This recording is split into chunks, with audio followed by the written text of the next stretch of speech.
Getty Russia News: Putin is planning to slap the U.S. with a raft of sanctions. The draft law, set to be discussed in the lower house of parliament next week, proposes restricting imports of U.S.-made software and farm goods, U.S. medicines that can be sourced elsewhere, and tobacco and alcohol. State Duma Speaker Vyacheslav Volodin said Moscow was laying out tit-for-tat retaliatory measures against Donald Trump. He said, the bill was drafted as a tit-for-tat measure against the challenges mounted by the United States and its officials in the form of unfriendly and non-constructive actions, as well as the introduction of sanctions against the Russian Federation in general, its citizens and legal entities. The proposed measures are in retaliation for the White House last week imposing the toughest set of sanctions on Russia since Moscow's annexation of Ukraine's Crimea region, which dragged relations to their lowest point since the Cold War. Russian lawmakers are also considering a proposed ban on cooperation with the U.S. on atomic power, rocket engines and aircraft making. The draft proposes barring U.S. firms from taking part in Russian privatization deals. They are also said to be considering charging U.S. airlines for using Russian airspace.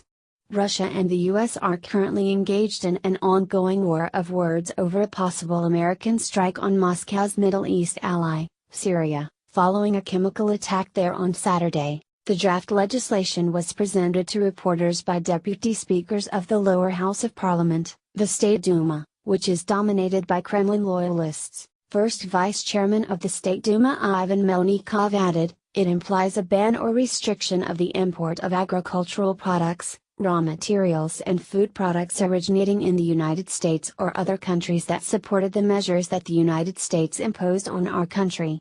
It concerns alcohol and tobacco products.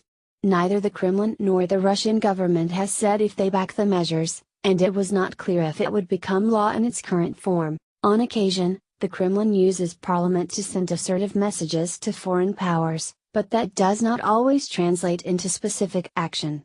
Russia imported $12.5 billion worth of U.S. products in 2017, according to official Russian customs data. That included aircraft, machinery, pharmaceutical and chemical products. Western companies, including Ford Motor Co., PepsiCo Incorporated and Coca-Cola's bottler Coca-Cola HBC, have also invested billions of dollars since the fall of the Soviet Union to set up local production in Russia. In 2014, Russia banned a wide range of food imports from Western countries in retaliation for international sanctions over the conflict in Ukraine. More to follow. This is a developing story. Please refresh for updates.